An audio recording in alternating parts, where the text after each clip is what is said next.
They stalk silently in tall grass, open doors with terrifying intelligence, and hunt in coordinated packs, shrieking like demons.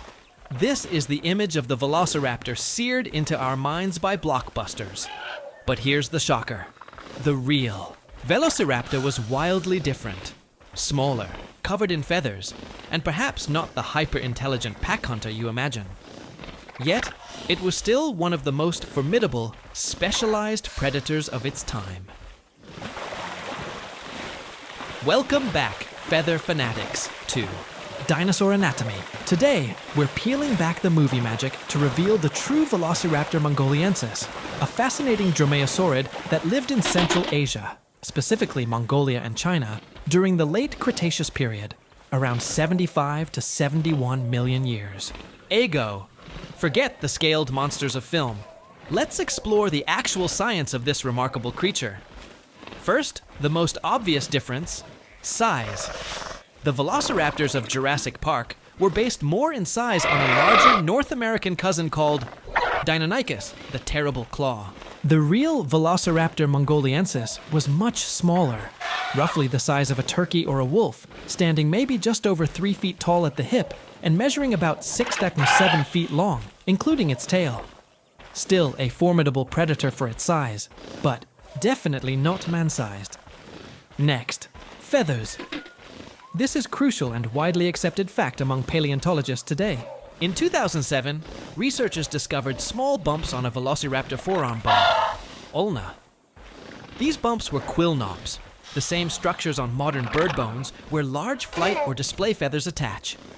This provided direct, undeniable evidence that Velociraptor had feathers on its forelimbs, likely forming wings. While it couldn't fly, it was too large and lacked the necessary musculature. These feathered limbs were probably used for display, balancing during running, or perhaps even aiding in maneuvering while tackling prey. More importantly, this discovery cemented Velociraptor's place firmly within the lineage that eventually led to modern birds. So, picture it now. Not a scaly reptile, but a fuzzy, bird-like creature covered in feathers, perhaps with patterned or colorful wings. Let's talk about the most famous weapon, the sickle claw. On the second toe of each foot, Velociraptor sported a dramatically enlarged, highly curved claw, held retracted off the ground when walking, much like a modern cat. Early ideas suggested this was used to slash open the bellies of large prey. However, biomechanical studies, like those by Fowler et al. In 2011, suggest a different primary use. They propose the claw was used for grappling and pinning. Velociraptor likely jumped onto its prey, digging the sickle claws deep into the struggling animal to anchor itself while using its arms. Yes, its arms. And jaws to kill. Think of it as a Raptor Prey Restraint technique, similar to how modern raptorial birds like eagles use their talons. The stiffened tail, held straight and mobile by ossified rods, acted as a dynamic counterbalance, allowing the animal to stay balanced on a struggling victim. Now, what about those arms and hands? Despite their relative size compared to the movie version, the real Velociraptor had substantial forelimbs ending in 3 long clawed fingers. These were not useless nubs. They were powerful and flexible, likely used for grasping prey, climbing, and potentially even digging into nests or carcasses. The feather attachments on the forearm suggest the wings would have been part of this appendage, perhaps folded neatly away when not in use. These functional arms are another key difference from the tiny limbs of some other theropods, like T-Rex or Carnotaurus. The skull of Velociraptor was long and low, with a slightly upturned snout. Its jaws were lined with dozens of small, serrated teeth, perfect for gripping and slicing flesh. While not built for crushing bone, they were efficient tools for dispatching smaller prey. And speaking of intelligence, Velociraptor did have a relatively large brain size compared to many other dinosaurs, particularly among non-avian theropods.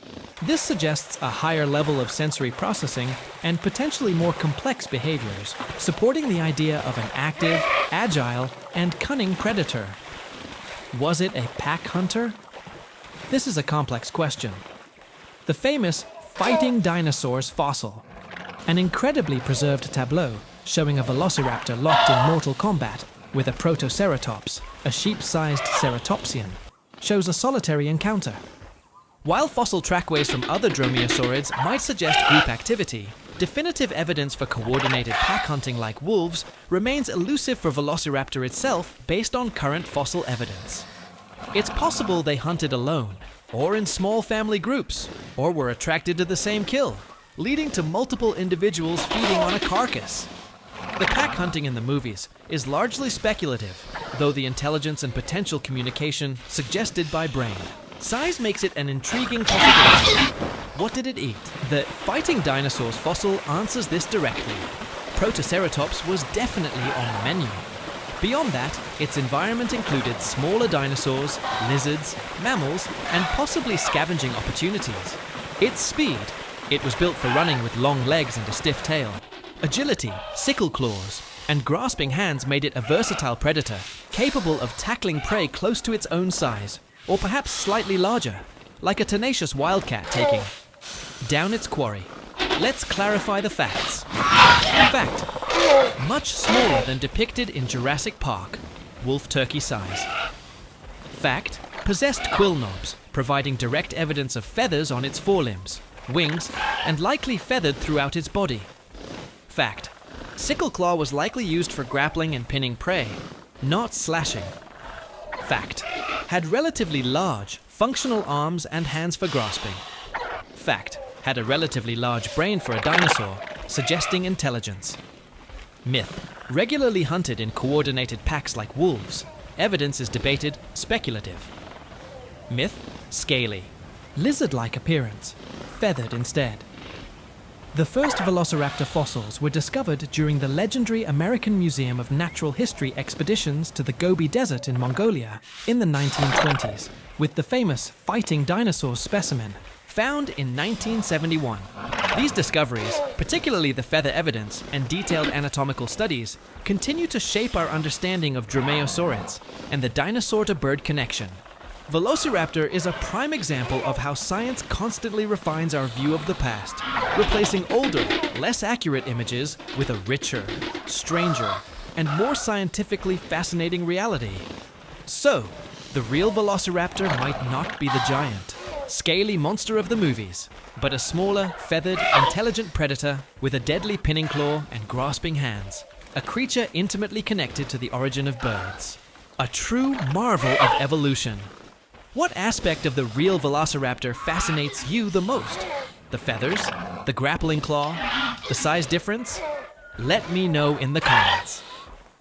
If you enjoyed uncovering the scientific truth about this famous dinosaur, please give this video a swift like, subscribe to Dinosaur Anatomy, and hit the notification bell. Thanks for watching, and stay curious.